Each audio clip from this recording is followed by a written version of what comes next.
बीना में एक भारतीय ओमान रिफाइनरी है। क्या ऐसा कोई कदम उठा सकते हैं आप या ऐसा कुछ नियम बना सकते हैं कि बीना के लोगों को रिफाइनरी में इतने % बीना के युवाओं को रोजगार देना ही पड़े? ऐसा कोई नियम आप बना सकते हैं या एक मुद्दा आप आगे कभी लोकसभा में उठा सकते हैं? आप बीना बहुत कम आते हैं, ऐसा लोगों का कहना है। नहीं मैं आपसे जानना चाहता हूँ, अगर लोग बोलते कि आप कम आते तो क्या आप बीना आना नहीं चाहते? विधायक जी आपको बुलाते नहीं हैं? नमस्कार, स्वागत है आप सबका। मैं हूँ आपके साथ अनुज मिश्रा। आज हमारे साथ हैं सागर सांसद राज बहादुर सिंह जी। मैं आपको बता दूं कि इनके बारे में जाना जाता है कि ये सरल स्वभाव और मृदुल भाषी हैं। इनका आज बीना में आगमन हुआ है। आइए हम चर्चा करते हैं। आज आपका बीना में आगमन हुआ है। मैं आपसे एक प्रश्न करना चाहता हूँ, आप बीना बहुत कम आते हैं, ऐसा लोगों का कहना है। नहीं हमें लगता है कि हम अपनी लोकसभा क्षेत्र में सबसे ज़्यादा बीना आते हैं। लेकिन सर मैं आपसे जानना चाहता हूँ, अगर लोग बोलते कि आप कम आते तो क्या आप बीना आना नहीं चाहते? विधायक जी आपको बुलाते नहीं हैं? नहीं ऐसा नहीं है। क्या है तो आपको भी पता है कि जो लोकसभा क्षेत्र होता है वो बहुत बड़ा होता है। यदि सांसद प्रतिदिन यदि 8 घंटे 9 घंटे भी दौड़ेगा तो हमें पूरे 7 साल चाहिए जब हम प्रत्येक गाँव में पहुँच पाएंगे। हमारे क्षेत्र की जो दूरी है तो सागर से यदि हम उसको नापते हैं तो हम अपना जो विधानसभा लोकसभा क्षेत्र का आखिरी गांव है वो 288 किलोमीटर पड़ता है एक तरफ से आना, और यदि हम वहाँ से लौटते हैं तो 288 किलोमीटर में लौटना ही पड़ता है। तो चूँकि दूरी बहुत होती है इसलिए लोगों को ऐसा लगता है कि सांसद कम आते हैं। अभी ज़रूर जब से ये कोरोना काल है इसमें चूँकि कहीं भी आने जाने में कोई हम लोगों को कोई दिक्कत नहीं है, लेकिन जहाँ भी जाते हैं तो शासन के नियमों का उल्लंघन होता है। जैसे आज हम बैठे हैं, अब प्रधानमंत्री जी का आग्रह है कि आप 2 गज की दूरी बना के रखिए, लेकिन हमारे और आपके बीच की दूरी 2 गज नहीं है।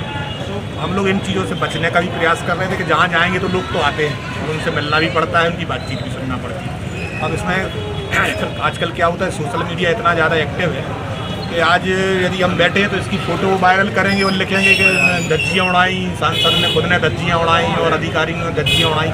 तो हम लोगों को ऊपर से पार्टी लेवल से भी और हमारे माननीय मुख्यमंत्री जी का भी ऐसा आग्रह था कि 15 अगस्त तक इन सब चीज़ों से दूर रहना है।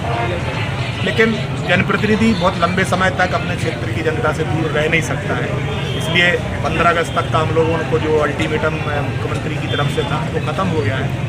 15 के बाद हम लोगों ने अपने कार्यक्रम बनाए। सर बीना आज आपका आना हुआ है, क्या उद्देश्य था आपका? नहीं, बीना का जैसे आप सबको जानकारी है, एक रेलवे का जो हमारा 208 नंबर गेट है, 308 नंबर जो गेट है वो गेट काफ़ी समय से बंद है।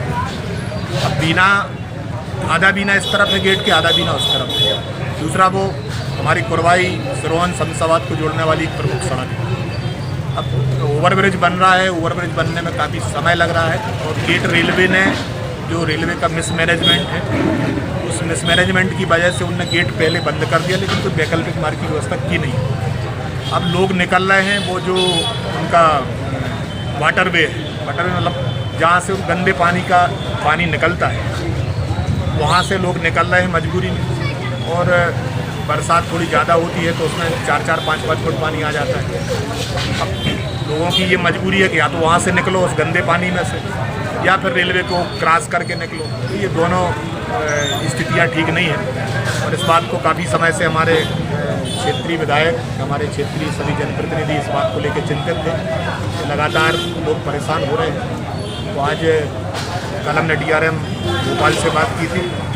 आज DRM ने पूरी अधिकारियों की टीम आज वो मिलने के लिए बीना आए थे।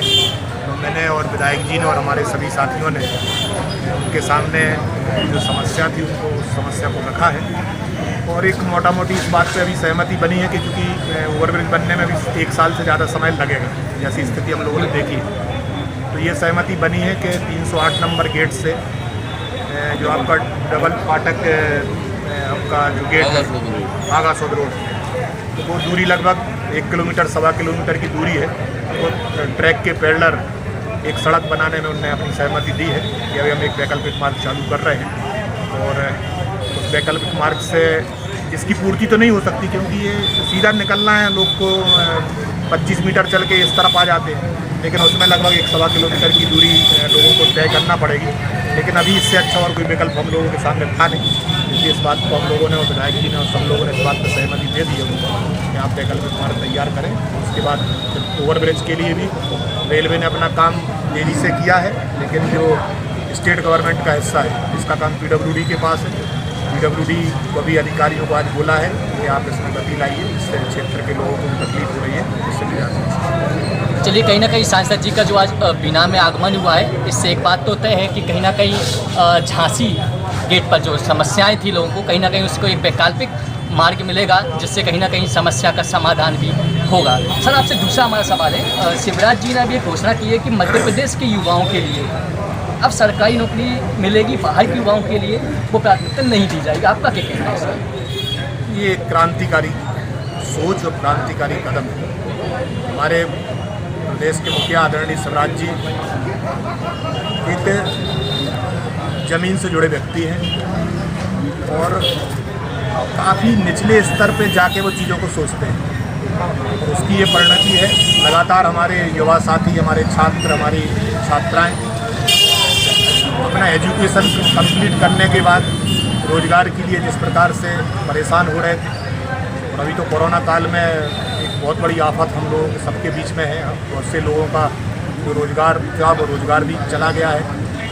तो इस बात को लेके काफ़ी वो चिंतित थे और कई बार हम लोग भी जब मिलने जाते थे तो इस बात को काफ़ी लंबे समय से उनके दिमाग में ये बात चल रही थी कि क्या ऐसा नहीं हो सकता कि हम अपने कुछ ऐसा नियम बना लें कि मध्य प्रदेश के छात्रों को ही सिर्फ हम नौकरी दें, लेकिन कुछ कानूनन अड़चनें होती हैं उसको भी सरकार को ध्यान में रखना पड़ता है। लेकिन मैं अभिनंदन करना चाहता हूँ, प्रशंसा करना चाहता हूँ माननीय मुख्यमंत्री शिवराज सिंह चौहान का।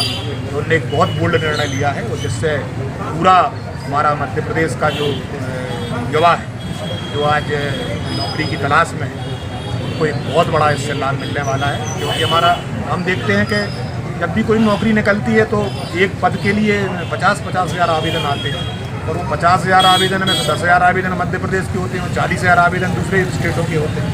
तो दूसरे स्टेट के लोग हम कोई इस बात के मतलब ये नहीं चाहते हम कि उनका हक भी मारा जाए, लेकिन उनका हक उनके अपने स्टेट में मिले, हमारे बच्चों का हक हमारे स्टेट में मिले। तो मैं निश्चित तौर पर इस कदम की प्रशंसा करता हूँ, सराहनीय करता हूँ। सर, मेरा एक लास्ट सवाल आपसे कि शिवराज जी ने जो कदम उठाया है काफ़ी सराहनीय कदम है। सर, ऐसी बीना में एक भारतीय ओमान रिफाइनरी है, क्या ऐसा कोई कदम उठा सकते हैं आप, या ऐसा कुछ नियम बना सकते हैं कि बीना के लोगों को रिफाइनरी में इतने % बीना के युवाओं को रोजगार देना ही पड़े? ऐसा कोई नियम आप बना सकते हैं, या एक मुद्दा आप आगे कभी लोकसभा में उठा सकते हैं? लेकिन मुझे सांसद बने कुल 1-1.25 साल हुआ है, और जो URL वर्तमान में काम कर रही है बीना में, वो काफ़ी लंबे समय से काम कर रही है। अब उस समय भारत सरकार का URL का और मध्य प्रदेश सरकार का जो एग्रीमेंट हुआ हो, उस एग्रीमेंट में किन चीज़ों का प्रावधान है, किन चीज़ों को लेके एग्रीमेंट हुआ होगा, इस बात को पहले मुझे देखना पड़ेगा। तो निश्चित तौर पे आपका जो प्रश्न है, ये प्रश्न से मैं सहमत हूँ। यदि कोई भी बड़ा उद्योग किसी भी क्षेत्र में लगता है तो निश्चित तौर पर मेरा ऐसा मानना है कि उस क्षेत्र के लोगों को उसमें आरक्षण होना चाहिए। यदि उसमें 100 पद हैं तो कम से कम 50 पद लोकल से भरे जाना चाहिए, ऐसा मेरा मानना है। और मैं उस एग्रीमेंट के बारे में भी जरूर आपने ध्यान आकर्षित किया है, तो मैं देखता हूँ कि उसमें क्या किया जा सकता है।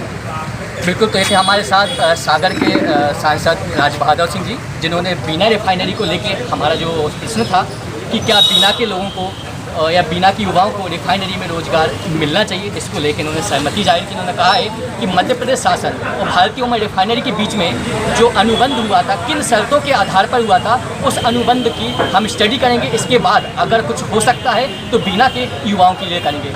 कैमरामैन मंगेश के साथ अनुज मिश्रा, लाइव 29 न्यूज़, बीना।